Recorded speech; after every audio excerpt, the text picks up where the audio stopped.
저희 하느님 어찌하여 저를 버리셨습니까? 이 절망의 자리는 인간이 갈 수 있는 가장 밑바닥입니다. 하느님 저희 하느님 엘리 엘리 레마 사박타니 이겁니다. 이 세상에서 가장 절망한 자의 절망에 예수님은 지금 동참하고 계신 거예요. 온 세상을 구원하셨나이다. 예수 그리스도님 경배하며 찬송하나이다.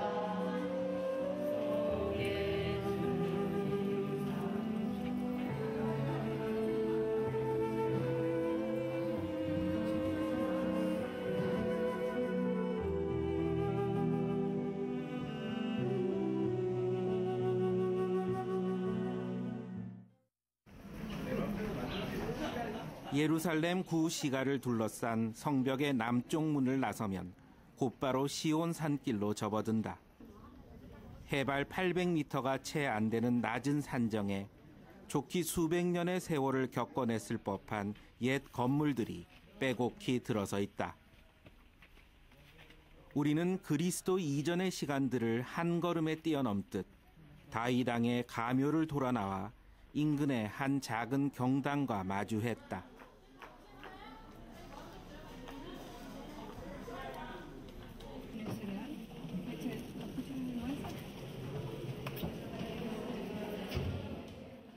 사람의 몸으로 오신 하느님이 제자들과 마지막 빵과 포도주를 나누신 구세사의 현장이 그곳에 있었다.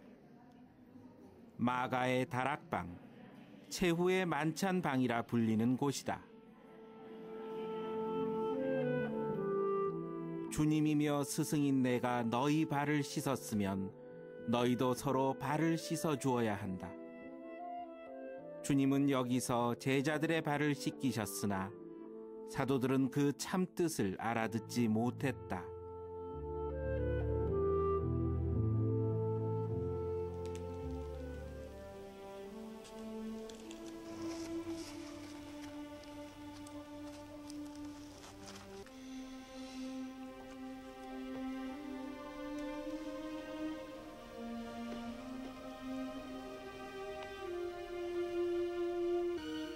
Take. Eat. This is my body.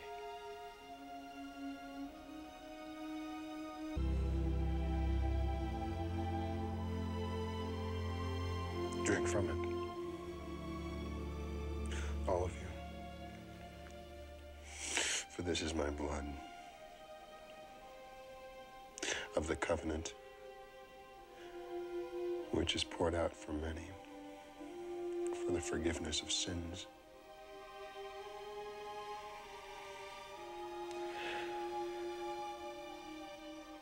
주님의 몸과 피가 생명의 양식이 된 은총의 자리. 성찬례가 제정된 바로 그 다락방이었다.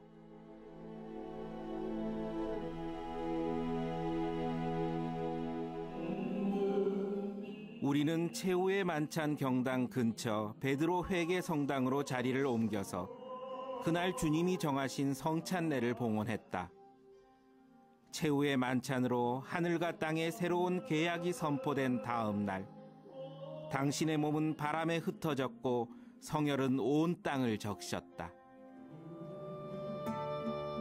하지만 베드로를 비롯한 사도들은 그날 그 피 어린 주님의 사랑을 깨닫지 못했다.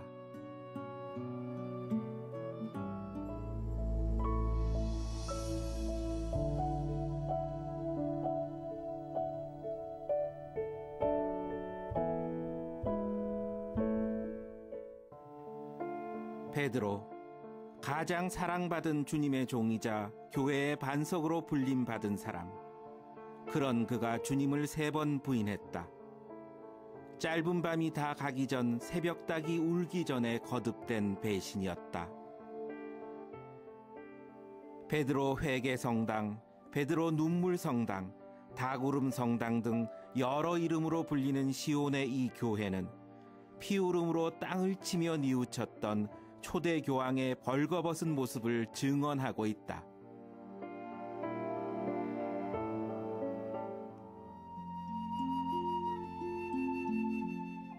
베드로가 예수님께 말하였다. 모두 스승님에게서 떨어져 나갈지라도 저는 결코 떨어져 나가지 않을 것입니다. 예수님께서 그에게 말씀하셨다. 내가 진실로 너에게 말한다. 오늘 밤 달기 울기 전에 너는 3번이나 나를 모른다고 할 것이다.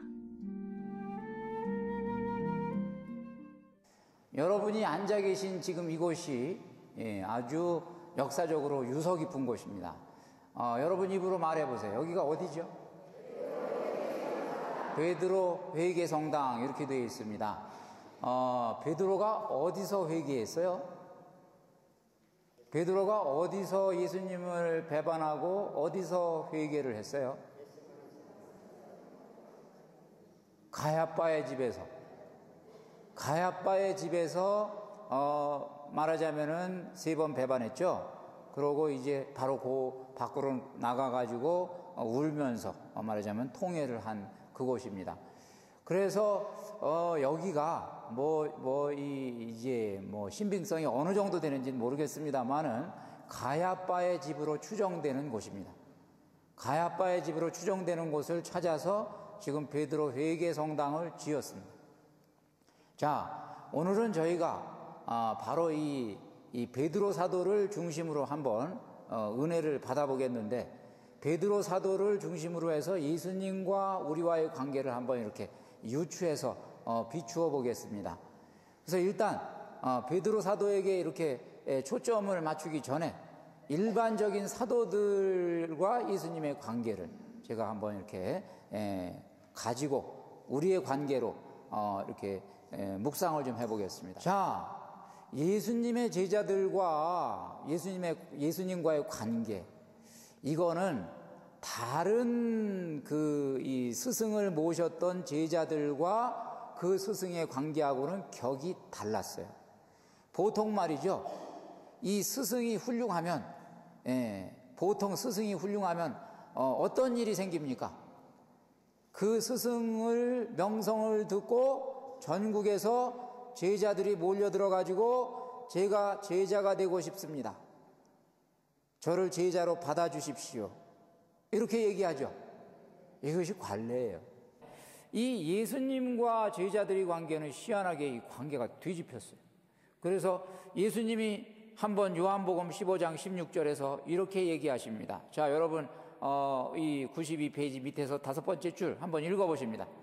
너희가 나를 뽑은 것이 아니라 내가 너희를 뽑아 세웠다. 이 말씀은 우리들에게 굉장히 위안이 되는 말씀입니다. 특히 하느님의 일을 하는 사람들에게는 더 큰 위안이 되는 말씀입니다. 사람들이 일을 하다가 보면 자기의 부족함을 너무 많이 느낍니다. 나는 여러 가지 학식도 부족하고 학벌도 부족하고 성격도 부족하고 여러 가지가 어려운데 내가 과연 이 일을 감당할 수가 있을까? 이런 생각을 가질 때 예수님이 여러분에게 이 말씀을 하십니다. 너희가 나를 뽑은 것이 아니다. 내가 너희를 뽑아 세웠다. 너희가 능력이 부족한 거 다 안다. 너희가 성격이 거지 같은 거 다 안다. 다 알아. 다 아는데 내가 뽑았어. 내가 뽑았어. 왜? 내가 너를 이제 내 작품으로 만들어서 내 제자로 삼기를 원하노라. 나는 내 마음을 보고 너를 뽑는다. 베드로는 여러분들 일단은 어떤 사람이냐, 성격을 우리가 프로필을 한번 일단 베드로의 프로필을 제가 정리를 해봤어요. 성서를 토대로 해가지고 베드로는 어떤 성격을 가진 사람이었냐? 때로는 과감했어요. 나설 때는 과감했죠? 때로는 순발력이 있었어요. 대답 빨리빨리 잘했죠? 때로는 단호했어요. 나중에 이 교회를 이끌 때 막 안 좋은 일이 일어나면 가차하게 거기에 대해서 그 호령을 내렸죠? 그 다음에 때로는 경솔했어요. 어떤 이 조치를 취할 때 굉장히 이렇게 좀 속단을 하기도 하고 이랬습니다. 때로는 겁장이었습니다. 우리 배반하는 대목입니다. 때로는 줏대가 없었습니다. 이것은 신약의 시대로 넘어가 가지고 베드로 사도가 이 교회의 어떤 굉장히 중요한 리더로서 그래서는 안 되는 양다리를 거쳐서 이방인과 유다인 사이에서 왔다 갔다 했죠? 여러분 기억하실 겁니다. 때로는 대범했다가 때로는 고백했다가 때로는 영웅이었다가 때로는 사탄이었다가 때로는 신복이었다가 때로는 배반자였다가 때로는 믿음직했다가 때로는 불안했다가 이게 뭐요 이게? 이게 꼭 뭐요? 이게 나네 이게 나. 이게 나네. 그러니까 베드로는 우리하고 똑같은 사람이에요. 그렇죠? 최후의 만찬 딱 해놓고 대야에다가 물을 떠놓고 이제 제자 한 명씩 닦기 시작합니다. 그런데 다른 제자들은 아직도 예수님을 주님으로 아는 것이 아니라 랍비로 알고 있습니다. 베드로가 아무리 당신은 살아계신 하느님의 아들 그리스도십니다 그래도 다른 제자들은 그게 지금 눈이 아직 안 열려가지고 관계가 지금 제대로 형성이 안 됐어요. 그러니까 스승님이 발을 내밀으라 그러니까 발을 내민 거지, 주님이 발을 내밀라 그러면 누가 발을 내밀어? 못 내밀지. 그러니까 베드로 사도는 벌써 딱 딴 사람들 발 내미니까 안 돼. 내 발은 안 돼. 베드로 사도의 지금 마음이에요. 내 발은 안 돼. 나는 저분이 주님이시기 때문에 저분 나는 그림자도 여태까지 밟지 않았어. 어떻게 내 발은 안 돼. 베드로가 지금 이런 지금 마음을 품고 있습니다. 그랬더니 예수님 앞에 딱 오니까 안 됩니다. 제 발만은 절대로 씻지 못하십니다. 주님은 주님이셔. 제가 주님 발 씻어드려야지. 어떻게 제가 주님이 제 발을 씻어주십니까? 예수님은 아셨어요. 네가 나를 남다르게 생각하는구나. 그런데 예수님이 지금 이 관계니까 예수님이 베드로의 말하자면 가장 뭐라 그럴까요? 이 간지럼 잘 타는 데를 딱 건드립니다. 뭐라고? 내가 너를 씻어주지 않으면 너와 나는 아무 상관이 없다. 너하고 나하고는 관계가 없어진다. 그러니까 베드로가 지금 이 생각했던 게 주님과 자기와의 관계인데 그 관계가 딱 끊긴다고 생각하니까 베드로가 관계라는 말에 눈이 뜬그러져가지고 그러면 관계, 예수님과 나의 관계. 그러면 기왕 발만 닦아주시지 마시고 제 손도 닦으시고 제 머리도 좀 닦아주세요. 두 개를 같이 내요. 여러분 지금 이 상황이 말이죠, 굉장히 슬픔이 흘러가고 있는 상황입니다. 지금 그날 분위기는 절대 슬픔의 상황이에요. 지금 분위기가 엄숙하고 슬픔이 흘러가고 있는 상황인데 베드로가 갑자기 머리 디밀고 손 디밀어요. 예수님이 속으로 웃으셨을 거야 아마 그 상황에서. 왜냐하면 알겠다. 네가 나를 얼마나 사랑하는지 내가 알겠다. 얼마나 네가 나를 끔찍이 사랑하면 그래 그만큼 사랑을 받고 싶어서 머리와 발까지 내미냐. 예수님이 속으로 씩 웃으셨다고. 그러고 넘어가는 겁니다. 베드로가 예수님을 생각하는 마음이 남달랐다 이 얘기예요. 자, 그러고 이제 예수님께서 배반을 예고하십니다. 오늘 밤에 너희는 모두 나에게서 떨어져 나갈 거다. 처음에는 너희라고 그랬어요. 너희라고 그랬어요. 여기에 대해서 베드로 사도가 아무 말도 안 했다면은 아마 그냥 넘어갔을 수도 있어요. 근데 베드로 사도가 딱 나섭니다. 아닙니다, 주님. 모두 스승님에게서 떨어져 나갈지라도 저는 결코 떨어져 나가지 않을 것입니다. 이거는 무슨 얘기냐 하면 베드로 사도가 지금 어떻게 보면은 고자질하고 있는 거예요. 반은 고자질하고 있는 거예요. 반은 고자질하고 있고 반은 자기는 아니라고 지금 얘기하고 있는 거예요. 왜 고자질하고 있냐면 얘네들은 떠날 소지가 있어요 이 말이에요 지금 얘네들. 왜냐하면 주님 지금까지 제가 겪어보니까 얘네들이 주님이 저희들한테 뭐 시켜놓고 가면 너들 여기서 기도하고 있어라 그러고 시켜놓고 가면 얘네들 항상 망 세워놓고 딴짓하다가 주님 오시면 저 주님 오신다 그러고 다시 했던. 근데 그때 나는 끝까지 기도했어요. 이 얘기예요. 나는 오직하게 기도했습니다. 이 얘기예요. 이것이 이제 그래서 베드로 사도는 나는 절대로 아닙니다. 그랬더니 예수님이 아니다. 너는 오늘 새벽 닭이 울기 전에 네가 나를 3번 배반하리라. 베드로 사도가 아닙니다. 나는 죽으면 죽었지. 정말 죽으면 죽었지. 나는 배반 안 합니다. 베드로가 저는 절대로 주님과 함께 죽으면 죽었지 배반 안 합니다. 이렇게 얘기했습니다. 저는요, 베드로 사도의 이 말이 허풍이라고 생각하지 않아요. 여러분, 베드로 사도가 지금 이 말을 하고 있는 이 순간은 이것은 사실입니다. 이것은 진실입니다. 왜냐하면 베드로는 여태까지 이런 인간성을 살아온 사람이에요. 주님, 저 배반 안 하는 사람이에요. 저 배반을 모르는 사람이에요. 갈릴레에 가서 물어보세요. 제가 배반한 적이 있나? 없어요. 베드로 별명이 뭔지 물어보세요. 의리 베드로 이렇게 돼 있을 거예요. 배반 안 합니다. 같이 죽습니다. 그런데 이제 결국 나는 달라요, 저에게. 얘네들은 배반할지 몰라도 나는 달라요. 그러니까 베드로는 지금 여기서 이 말을 하면서 자신감이 있었던 거예요. 그런데 우리 주님께서는 사실은 저는 이 유혹은 어떻게 보면 하느님께서 베드로를 교육하기 위한 유혹이었다고, 의도적으로 계획된 유혹이었다고 저는 생각합니다. 이런 거죠. 베드로, 네가 그 자신감이 있고 네가 그렇게 앞장서고 리더십 있고 좋다. 그런데 이제 시대가 달라진다. 바야흐로 박해의 시대가 온다.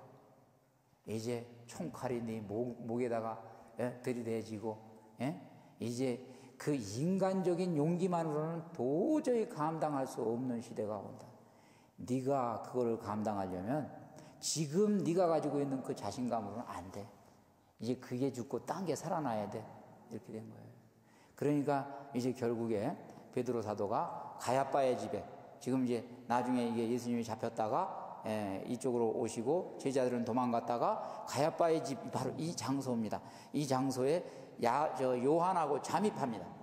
요한하고 베드로하고 잠입을 해가지고 있다가 옆에서 딱 보니까 아하, 이게 상황이 보통 심각한 상황이 아니야. 들어가가지고 어떻게 해서 그냥 구해보려고 들어갔는데, 이거 분위기가 이거 보통 심각한 분위기가 아니에요. 이 모든 것이 예수님에게로 직결이 되어 있는데, 모든 권력들은 연합하고 예수님은 혼자고, 거기서 예수님도 가만히 보니까 무력하기 짝이 없는 거예요. 예수님도. 그냥 베드로가 거기서 겁을 잔뜩 먹고 있는데 어떤 여정이 와가지고 너도 한패지?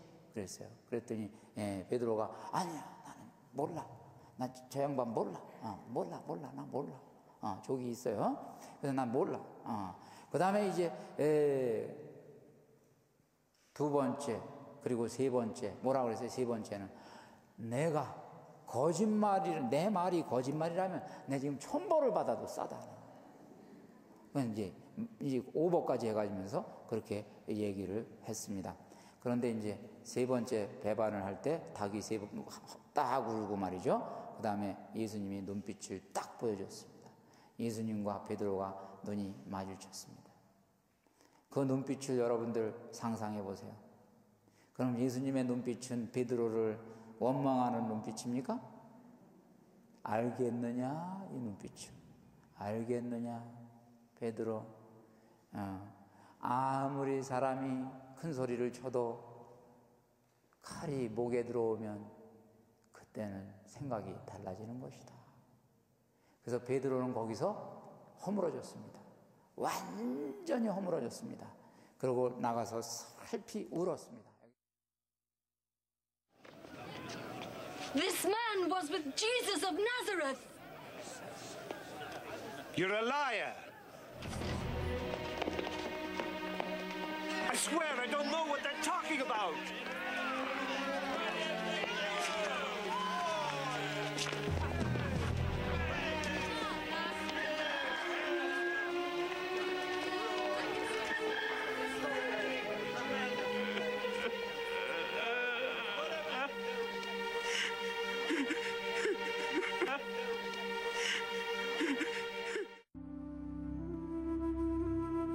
베드로는 그렇게 주님을 보냈다. 그날 이후 시간은 그에게 죽음과도 같았다. 그리고 다시 오신 주님은 당신의 가장 총애했던 제자에게 물으셨다. 시몬아, 너는 나를 사랑하느냐?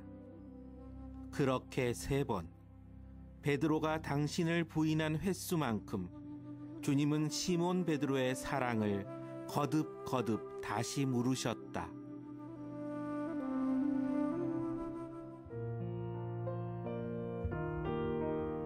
요한의 아들 시몬아, 너는 나를 사랑하느냐? 베드로는 예수님께서 3번이나 나를 사랑하느냐 하고 물으심으로 슬퍼하며 대답하였다. 주님께서는 모든 것을 아십니다. 제가 주님을 사랑하는 줄을 주님께서는 알고 계십니다. 그러자 예수님께서 베드로에게 말씀하셨다. 내 양들을 돌보아라.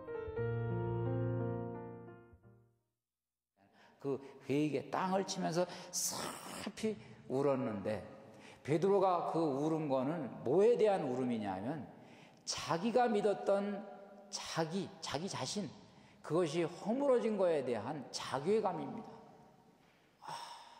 사람이 견딜 수 없는 게 자괴감이에요. 내가 여기까지 왔구나. 주님께서 나를 총애해 주셔가지고 여태까지 얼마나 큰 은혜를 입었는데 내가 내 입에서 도대체 무슨 말이 튀어나온 거냐. 베드로가 그냥 굉장한 자괴감에 지금 빠지는 겁니다. 자, 이제 이야기는 이제 진행이 되고, 자, 얘기가 이제 넘어갑니다. 그리고 이제 부활 사건으로 넘어가고, 이제 예수님께서 이제 발현하십니다. 곳곳에서 이제 발현하고 여러 가지를 하시는데, 부활 이후에 여러분 베드로의 모습을 상상해 보시기 바랍니다. 부활 이후에, 딱 부활 체험 이후에 아직 베드로하고 예수님 사이에는 청산이 안 된 게 있어요. 3번 배반한 게 지금 아직 마감이 안 돼 있어요. 예수님 와서 그거에 대해서 말한 적이 없어. 지금 와서 말을 하시면 되는데, 예수님이 말을 하시면 되는데 자기도 할 말이 있는데 지금 청산이 안 돼요. 청산이. 그러니까 이 베드로 사도는 이제 딱 지금 잔뜩 긴장하고 있어요. 왜 긴장하고 있냐? 내가 아직도 교황인가? 내가 아직도 사도인가? 내가 아직도 이 그룹의 리더인가? 여기에 대해서 지금 베드로 사도는 지금 자격지심에 지금 걸려 있습니다. 그러니까 어디서 베드로 사도는 집합 그럴까봐 지금 겁이 나요. 집합 그러면 이거 어떤 일이 생기는 거야? 다 이제 집합, 12명 집합. 지금부터 호명하는 사람 일보 앞으로. 베드로 앞으로 나와. 명교황. 면이죠. 명이 아니라 면교황. 요한 일보 앞으로. 명교황. 이렇게 얘기해도 할 말이 없는 거예요, 지금 상황이. 그런데 이제 잔뜩 긴장하고 말이죠. 이렇게 했는데, 이제 어느 날 베드로의 이 수심, 이거를 제가 여기다가 130페이지에다가 이렇게 정리를 해봤습니다. 요건 제가 읽어보겠습니다. 주님께서는 아신다. 그때 그의 심정이 얼마나 참담했는지, 얼마나 면목 없었고 얼마나 낙심하고 있었는지 주님은 다 아신다. 그가 얼마나 깊은 자괴감의 늪에서 허우적대고 있었는지, 모르긴 몰라도 그 고뇌의 늪은 그들이 부활하신 예수님과 마지막으로 고기를 구워 먹었던 그 티베리아스 호수보다도 더 깊었으리라. 그것이 그렇게도 아렸던 것은 그만큼 그가 주님을 사랑했었기 때문이었을 터. 꼭 그 사랑의 크기만큼 그는 괴로워했던 것이다. 그렇다. 괴로움은 꼭 사랑의 크기만큼 괴로운 것이다. 자, 그런데 이제 어느 날 예수님이 베드로에게 다가오십니다. 그러고 이제 그 유명한 이야기가 진행이 됩니다. 요한의 아들 시몬아, 너는 이들이 나를 사랑하는 것보다 더 나를 사랑하느냐? 베드로가 대답합니다. 예, 주님. 제가 주님을 사랑하는 줄을 주님께서 아십니다. 예수님께서 또 물으십니다. 요한의 아들 시몬아, 너는 나를 정말 사랑하느냐? 베드로가 대답합니다. 네, 사랑합니다. 물론 이 동사는 조금씩 바뀌어요. 뭐 이렇게 퀄리티가 다른 단어로 왔다 갔다 합니다. 그건 여기서 관심사가 아니고. 그리고 3번째로 예수님이 다시 물으십니다. 요한의 아들 시몬아, 너는 나를 사랑하느냐? 이 세 번째 물음에 베드로 사도가 슬픔이 폭발했어요. 그러고 이렇게 얘기합니다. 주님께서는 모든 것을 다 아십니다. 제가 주님을 사랑하는 줄을 주님께서는 알고 계십니다. 모든 것을 알고 계십니다. 성질 나가지고 얘기합니다. 그러면 여기서부터 얘기하는 이 모든 것이라는 것, 여러분 한번 생각해 보세요. 모든 것을 걸고 사랑을 입증할 수 있는 사람이 과연 있을까? 모든 것을 걸고.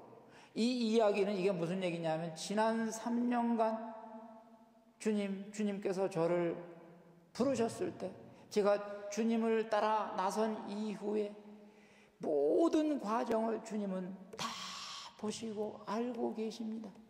제자들 12명 모아서 돌아다닐 때 제가 뭐 했는지 알고 계십니다. 제가 주님 가방 못지 하고 다니지 않았습니까? 따라다니고 그 다음에 식사 수발하고 주님 주무실 때는 항상 밖에서 보초 서고 그리고 다른 제자들이 힘들다고 집에 간다고 그럴 때 주님 아시잖아요. 제가 설득해가지고 야 기왕 집 나왔는데 사나이가 칼을 한번 뽑았으면 뭐 그러고 제가 다 말려가지고 집에 안 간 거 다 아시잖아요. 이게 다 그런 얘기거든요. 모든 걸 다 아시고. 그리고 주님 오늘 주님 말씀 잘하셨어요. 제가 말이야 바른 말이지 제가 캥기는 게 하나가 있는데 그거 오늘 해명할 거예요. 지금 해명하겠습니다. 그 모든 것 여기 모든 것에는 그날 가야바의 집에서 일어난 일도 저는 해명할 거예요. 주님께서 그러지 않았습니까? 병사들이 왔을 때 제가 칼 들고 막으려고 그랬더니 칼 집어넣으려고 그래가지고 칼 집어넣으니까 저희가 할 게 뭐가 있어요? 도망가는 것밖에 더 있어요. 도망갔어요 제가. 그래서 도망을 가서 보니까 마음이 캥겨가지고 제가 요한을 불렀습니다. 요한 안 되겠다. 너구나 하고 잠복하자. 네가 가야빠 니네 아버지하고 가야빠하고 친하잖아. 그러니까 나하고 들어가자. 그래서 제가 들어갔어요. 그래서 들어갔는데 들어가서 보니까 상황은 전혀 제가 예측할 수 없는 상황으로 돌아가는 거예요. 주님은 왜 그때 그 자리에서 당당하지 못하시고 그렇게 주님은 거기서 무기력한 모습을 보이시는지 제가 처음으로 주님의 무기력한 모습을 봤습니다. 그리고 군인들은 저벅저벅 왔다 갔다 하는데 저는 잔뜩 얼어가지고 있는데 옆에서 누가 쿡 찔렀는데 누가 찔렀는지도 저는 몰라요. 아이가 누가 찔렀는지 나중에 보니까 여정이 찔르긴 찔렀는데 그래가지고 제가 그냥 정신없이 너도 한 패지 얘기를 했는데 제가 뭐라고 얘기했는지 저도 몰라요. 나중에 와서 내가 나와서 보니까 제가 그 말을 했던 거예요. 모른다고 얘기를 했던 거예요. 그러니까 사실은 주님 제가 거기 들어가서 그 말을 하게 된 것도 주님 구하려고 들어갔다가 그 자리에서 얼지 않을 사람이 어딨어 그 자리에서. 그래서 제 입에서 그렇게 주님 저는 주님을 사랑합니다. 그리고 말이야 바른 말이지 주님 너무하십니다. 제가 말이죠 길을 가다가도 요새는 삼자만 보면 경기를 하고 뒤로 자빠지는 거예요. 왜 저한테 3번 물으시는 거예요? 왜? 제 속을 뒤집어 놓으시려고. 이렇게 이제 베드로 사도가 얘기를 했습니다. 그때 주님이 베드로 사도는 그때까지만 해도 무슨 말인지 이제 주님이 왜 이 질문을 했는지는 몰랐어요. 그런데 그때 주님이 3번째 말씀을 하시는 거예요. 내 양들을 잘 돌보아라. 그러고 보니까 다른 거는 그동안 귀에 안 들어왔는데 예수님이 나한테 질문을 3번 하신 것뿐만 아니라 내 양들을 잘 돌보아라라는 말을 3번 하신 거 아니야? 그럼 이게 무슨 말이야? 주님은 내가 주님을 배반한 거 그 횟수에 해당하는 만큼 다시 나를 재신임해 주신 거 아니야 이거? 와, 우리 주님은 결국 나를 다 용서해 주시고 나를 다시 재신임해 주시고 나를 다시 세워 주시는구나. 베드로 사도가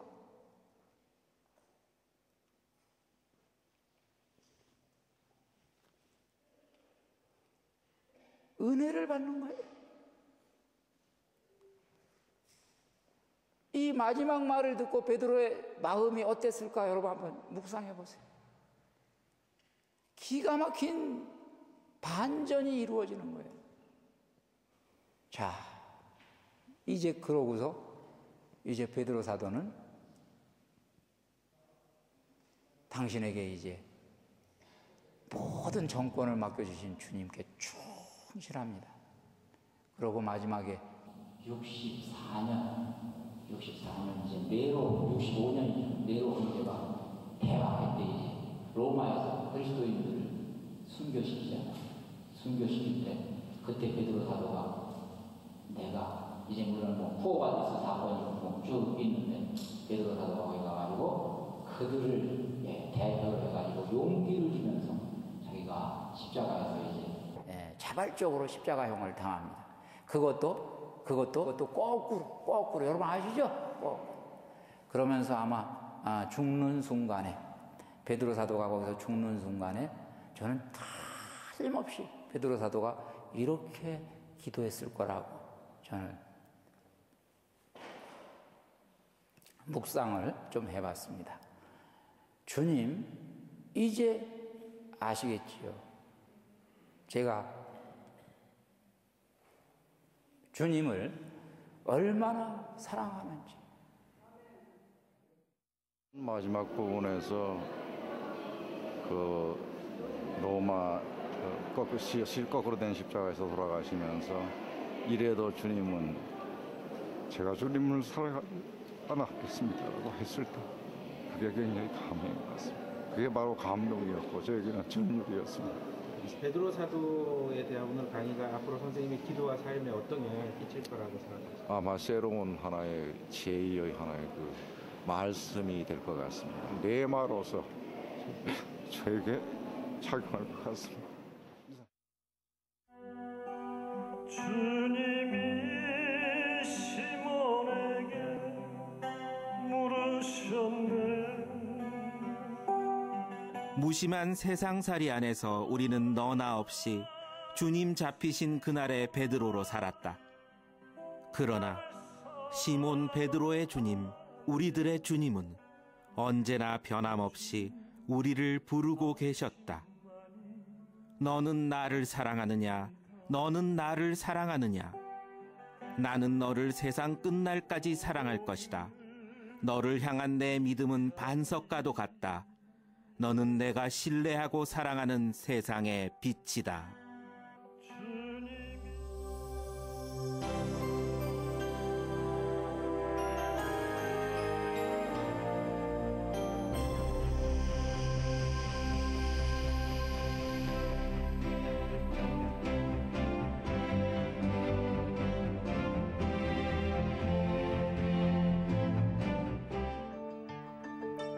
(1947년) 사해가 내려다보이는 벼랑가 한 동굴에서 고대 히브리어 구약 성경의 두루마리가 발견되었다.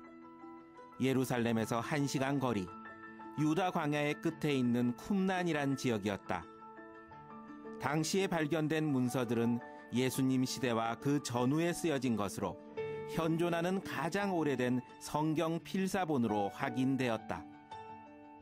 지금 보시는 저 동굴이 4번 동굴인데 그 4번이라는 것은 발견된 순서에 의해서 이름이 붙여졌고요. 지금 보고 계시는 저 4번 동굴에서 저 깎아지른 벼랑의 방에서 광야의 낮과 밤을 홀로 지새며 하느님의 말씀, 생명의 말씀을 옮겨 썼던 이들은 누구였을까? 그러니까 이제 그 사람들은 말씀은 하느님이다. 말씀은 하느님이고 말씀은 우주의 원리다.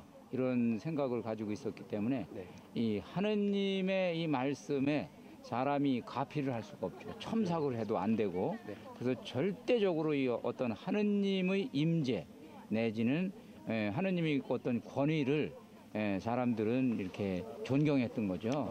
바로 그런 의미로 생각하면 괜찮을 것 같아요. 네, 그런 정치로부터 오늘날 우리가 어떤 걸 배워야 될까요? 지금? 오늘날 우리들은 이제 성경 말씀을 읽을 때 요즘에 이제 성경 말씀이 뭐 사람들이 흥미거리로 읽는데 생명의 책으로 읽어야 되겠죠. 당연히 생명의 책으로 읽어야 되겠고 성경 말씀을 통해서 결국에는 우리 삶의 모든 것이 설명되고 모든 그 삶의 방향이 말하자면은 이렇게 가르쳐진다. 이렇게 저희들은 받아들일 수 있겠죠. 그러니까 말씀의 힘 또는 말씀의 권위 이런 것들이 오늘날도 회복돼야 된다. 이런 생각을 좀 갖는 거죠.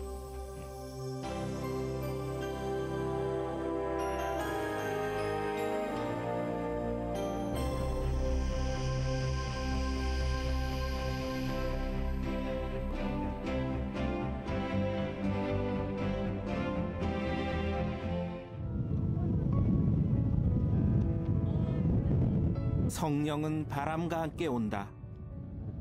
나자렛을 바라보는 예루살렘 언덕은 바람을 타고 있었다. 나자렛, 당신의 기쁜 소식이 세상에 전해지기 시작한 곳, 구원의 세찬 바람이 불어오기 시작한 그곳을 우리는 지금부터 찾아갈 것이다. 이 거센 남풍을 타고 성령과 함께 길을 나설 것이다. 구세주의 오심이 예고되고 그분이 성장하신 성스러운 땅 나자렛이 우리를 부르고 있었다.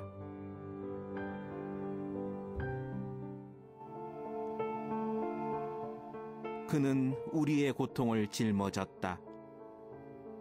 그는 우리를 대신해 벌받은 이였고 우리로 인해 그의 온몸이 으스러져야 했다.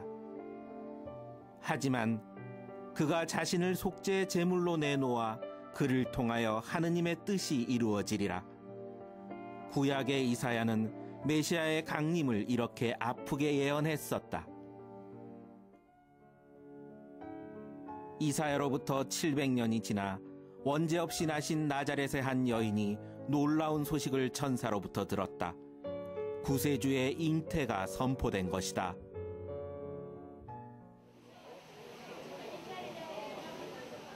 우리에게 오시는 임마누엘, 이 벅찬 기쁨의 소식을 기리기 위해 성모님이 수태고지를 받았다는 장소에 성모 영보 성당이 건립되었다. 성모 영보 성당은 세계 각국 예술가들이 그린 성모님의 모습으로 따뜻하다. 나라와 인종에 따라 각자의 마음속에 담긴 가장 인자하신 어머니의 모습들이 그곳에 있었다.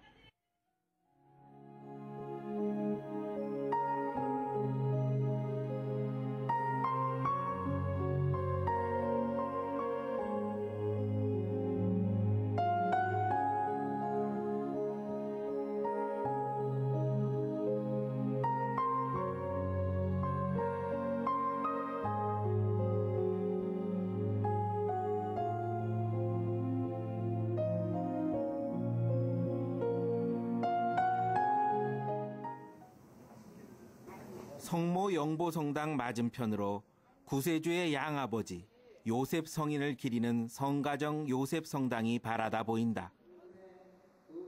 성가정의 수호자 요셉 성인.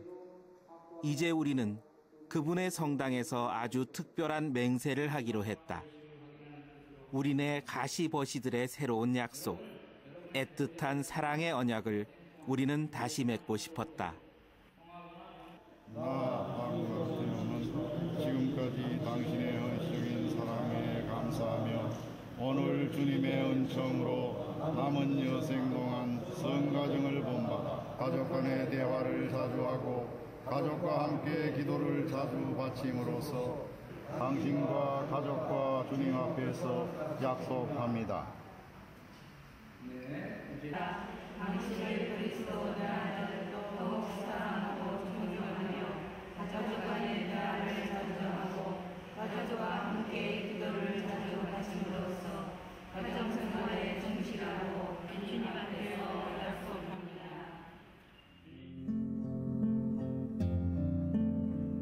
그날 우리는 성가정의 축복 안에서 새 신랑 새 신부가 되어 새로운 약속의 반지를 주고받았다. 조금은 겸연쩍어 말이 쉬 나오지 않았지만 마음 깊은 곳에서 우리는 미러를 속삭였다. 주님이 맺어주신 내 소중한 사람, 나의 영혼, 나의 심장, 나의 모든 것인 아름다운 나의 사람이여. 오늘 이 거룩한 성지에서 다시 그대에게 맹세하나니 세상의 어떤 풍파도 세월의 어떤 곡절도 하느님이 주신 우리의 고귀한 인연을 갈라놓지 못할 것이요 사랑합니다. 혼인예식 하신 거 축하드리고요. 네. 예, 아버님, 어머니한테 그 소감 한마디 좀 한 말씀 해주세요. 우리가 결혼 30주년을 맞이했는데 이 요셉 성당에서 혼인 서약을 다시 하게 되니까 너무 감회가 새롭습니다. 우리가 서로 사랑은 했지만은 서로 다툴 때에 포기하지 않고 서로까지 챙겨주고 이런 삶을 살아왔다고 참 생각이 됩니다. 포기하지 않고 이렇게 끝까지 저를 챙겨주는 이 아내가 너무 사랑스럽습니다. 그동안 30년 동안 정말 하느님이 원하시는 모습으로 살려고 노력 많이 했어요. 또 오늘을 기해서 또 정말 하느님께서 원하시는 모습이 어떤 걸까 생각하면서 두 사람이 또 더 힘을 모아서 열심히 살아야 되겠다는 그런 결심을 해봤습니다. 아버님, 어머니께 한 말씀 부탁드려요. 짧게.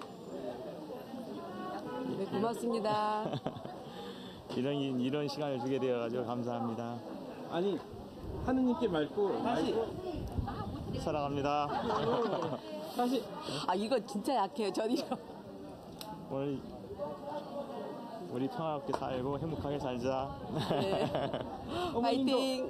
네, 그동안 고생 많이 해주셨는데 감사합니다. 앞으로도 더 열심히 살겠습니다. 파이팅.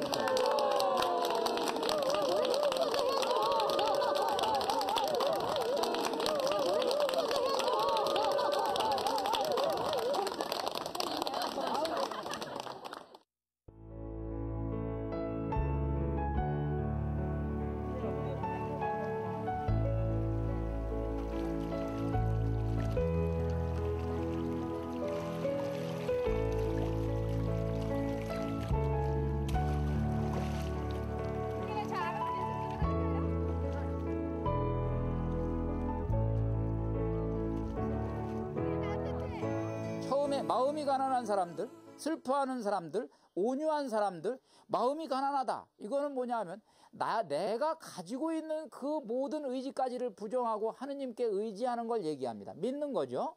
그 다음에 두 번째, 슬퍼하는 사람들은 나를 부정해요. 나를 왜 부정하냐 하면 나는 지금 부족하고 나는 지금 죄인이고 나는 지금 스스로 일어서 설 수가 없고 나는 기운이 없고 그렇기 때문에 하느님이 나를 부추겨줘야 돼. 그러고 하느님을 잡는 겁니다. 슬퍼하는 거는.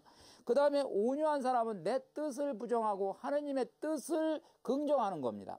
이 진복 발단은 그리스도교의 가르침의 정수고 여러분 행복의 교과서입니다. 여러분들 행복이 느껴지십니까?